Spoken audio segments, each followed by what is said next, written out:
In the quiet suburban town of Willowbrook, nestled between manicured lawns and towering oak trees, resided John and Emily Thompson in their picturesque home.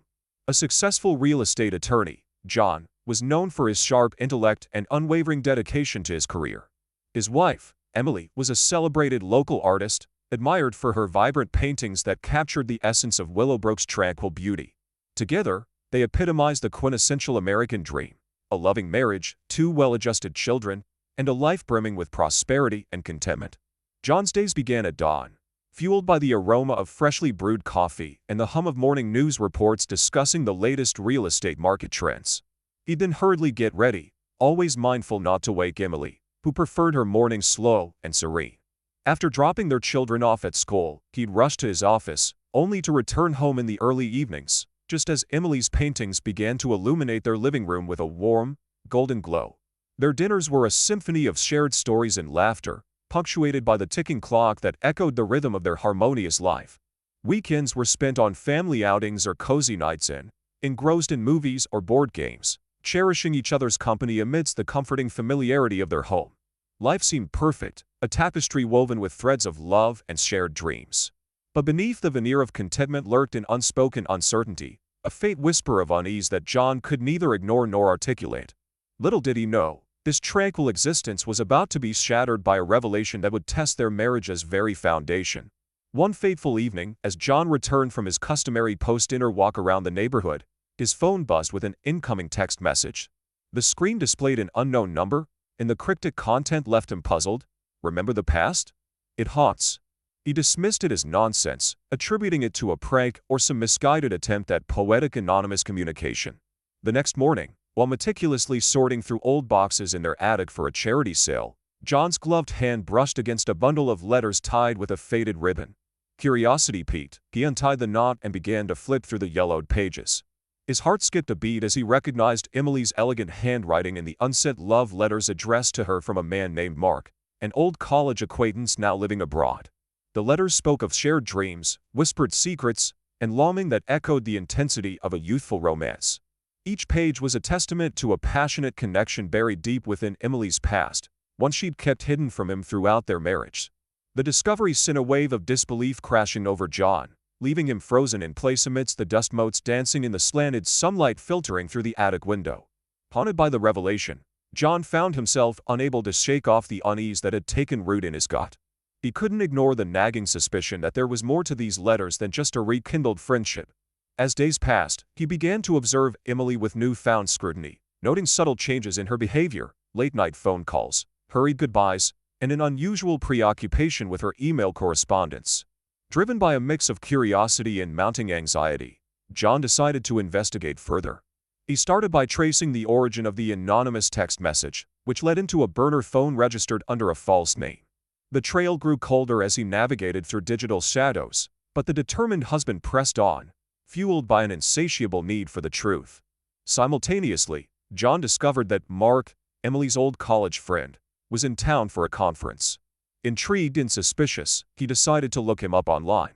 To his disbelief, there Mark was, a respected architect with an impeccable career and an Instagram feed showcasing a life of travel and luxury.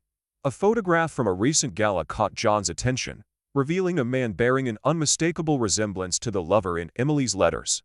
As these pieces began to fall into place, John grappled with the possibility that his wife of 2 decades had not only harbored a secret past, but potentially a present as well. The realization was like a slow-burning fire consuming him from within, driving him towards a precipice where trust and betrayal met in an agonizing dance. The tension between John and Emily had been building for days, simmering beneath the surface like volcanic magma. One evening, after weeks of subtle probing and self-inflicted torture, John could no longer contain his suspicions. With a heavy heart and trembling hands, he decided to confront Emily during their usual post-dinner conversation in the living room. As Emily settled onto their plush couch, engrossed in her latest painting project, John paced nervously around the room, collecting his thoughts and mustering the courage to voice his darkest fears. The air hung thick with unspoken words as he approached her, his resolve hardening like cold steel. "Emily," he began, his voice barely above a whisper, "we need to talk." She looked up from her canvas, her brush paused mid-stroke, a question etched in her eyes. Unconsciously, John's gaze fell upon the very painting she worked on, a vibrant portrait of their home, bathed in the soft glow of a setting sun. It was then that he noticed something peculiar. Amidst the warm hues and meticulous brushstrokes, there, in the shadow of their front door, was a faint, almost imperceptible silhouette, Mark's distinct profile, staring back at him with haunting familiarity. John's heart pounded in his chest as he realized the truth was laid bare before him, not just in the letters or the anonymous message, but also in Emily's artwork, a medium she'd once claimed held no secrets. The revelation hit him like a freight train, shattering the last remnants of his illusory world and plunging them both into a chasm of raw emotion. With a trembling hand, he reached for the bundle of love letters tucked safely within his briefcase. "I found these," he confessed, holding out the stack of yellowed pages that told a tale of a love lost and then resurrected in secret. "And I know about Mark's visit. His picture is even here." Emily's face paled, her eyes welling up with tears as she stammered in admission. An affair, a deceit that had spanned years, fueled by longing and a desperate desire to reclaim a youthful passion. The confession hung heavy in the air, a bitter pill swallowed in silence amidst the silent accusations and unshed tears. In that moment, as their worlds shattered into fragments of broken trust and smoldering resentment, John and Emily faced the stark reality of their fractured union, a precipice from which they would either plummet into oblivion or, somehow, find the strength to claw their way back towards redemption. The revelation of Emily's infidelity sent waves of shock and anger coursing through John. Yet, amidst the turmoil, a flicker of determination ignited within him, to understand how their marriage had arrived at this devastating juncture, and whether there was any hope for salvaging what remained of their union.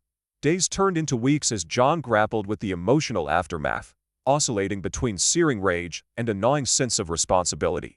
He questioned his role in their marital discord. Had he been so consumed by his career that he'd neglected Emily's needs? Had the quiet undercurrents of dissatisfaction gone unnoticed, festering into an affair's fertile ground? Driven by a newfound resolve, John decided to confront Emily once more, this time, not as an accuser but as a man seeking clarity and reconciliation. He scheduled a meeting with her at their favorite cafe, a place that held memories of laughter-filled afternoons and shared dreams, now tainted by the bittersweet echoes of betrayal. As they sat across from each other, the weight of their silence heavy between them, John finally gathered the courage to ask the questions that had haunted him since discovering the letters. "Why, Emily? Why did you do this?" Emily looked down at her hands, trembling slightly as she began to speak, not with excuses or justifications, but with raw honesty. She admitted her long-standing feelings of neglect, her desire for intimacy and connection that had gone unmet in their marriage's whirlwind of responsibilities and commitments. She spoke of Mark as a symbol of a love she'd once believed lost, a beacon of passion that had ignited a deep-seated longing within her. John listened, his heart aching at the realization that their relationship's erosion was not solely Emily's doing. It was a shared failure of communication and understanding. He saw her vulnerable, stripped bare of pretense or defensiveness, and for the first time in weeks, felt a glimmer of empathy pierce through the haze of betrayal. Their conversation continued late into the evening, punctuated by moments of anguish and unexpected tenderness.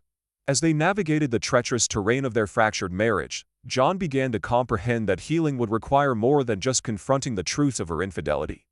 It demanded a fundamental reevaluation of their relationship's very foundations. In the aftermath of Emily's confession, John found himself at a crossroads, clinging to resentment in the allure of an easier path toward divorce, or embracing the possibility of redemption through forgiveness and healing. Amidst the tumult, he realized that their marriage's survival hinged not only on Emily's remorse but also on his willingness to reassess their relationship dynamically. With time, John decided to seek professional help, a couples therapist recommended by mutual friends, hoping to rebuild the bridges of trust and understanding that had been obliterated by betrayal. The therapy sessions became a crucible where they confronted their shortcomings, learned to communicate with honesty and vulnerability, and gradually chipped away at the walls of resentment that threatened to engulf their marriage. They explored the intricacies of intimacy, unearthing the layers of neglect and misunderstanding that had contributed to Emily's infidelity. John came to understand that his career-centric focus, while successful, had inadvertently created an emotional vacuum within their relationship, one that Emily had sought to fill, albeit destructively. Emily, in turn, acknowledged her role in the marital discord, vowing to prioritize their bond and engage in open dialogue about her needs and fears. She committed to nurturing their connection, ensuring that their relationship was no longer an afterthought amidst life's demands but a vibrant, living entity deserving of their collective devotion. As they navigated the arduous journey towards healing, John discovered within himself a reservoir of empathy and resilience he never knew existed. He learned to forgive not just Emily's transgressions but also his own shortcomings as a partner, the times he'd been too absorbed in work or taken their relationship for granted. Months passed, marked by setbacks and breakthroughs, as they labored to restore the fractured trust between them. Through this arduous process, John and Emily began to see each other anew, not as the perfect partners of their shared past but as flawed individuals capable of growth and transformation. Their therapist introduced them to new communication techniques, enabling them to express their emotions and needs more effectively. They practiced active listening, validating each other's feelings, and fostering a deeper connection born from mutual understanding and respect. Slowly, the cracks of betrayal began to mend, giving way to an unbreakable bond forged through adversity. John and Emily found solace in their renewed commitment to one another, vowing never again to lose sight of the love that had once been their foundation amidst life's tempests. Through this harrowing ordeal, they emerged stronger, their relationship redefined by a profound appreciation for resilience and second chances. The echoes of infidelity faded, replaced by the harmonious rhythm of a marriage reborn, one that danced to the resilient beat of love's enduring symphony. Years later, as John and Emily sat hand in hand on their porch swing, watching their children play in the yard, they marveled at the journey that had brought them to this moment of serene contentment. The scars of betrayal had healed, leaving behind a tapestry of experiences woven with threads of pain and triumph, growth, and unwavering love. Their home, once a silent testament to the fractured facade of their marriage, now brimmed with laughter and shared dreams. The attic, once a chamber of buried secrets, had been repurposed into a creative sanctuary where they pursued individual passions side by side. Emily with her paintbrush, John with his camera, capturing life's vibrant tapestry in their unique ways. Their relationship, once fragile and precarious, now stood as an enduring monument to the power of forgiveness and the human capacity for transformation. They had weathered the storm of infidelity not merely as survivors, but as co-authors of a love story redefined, one that acknowledged their imperfections while celebrating the depths of their devotion. As the sun dipped below the horizon, casting a warm glow over their tranquil haven, John and Emily exchanged a knowing glance. In that silent communion, they reaffirmed their commitment to each other, not just as partners navigating life's tumultuous seas but as steadfast companions, unyielding in their love and unwavering in their resolve to face whatever challenges might lie ahead. Their past, once a source of shame and regret, now served as a beacon of strength, a testament to the resilience that could bloom amidst the ashes of broken trust.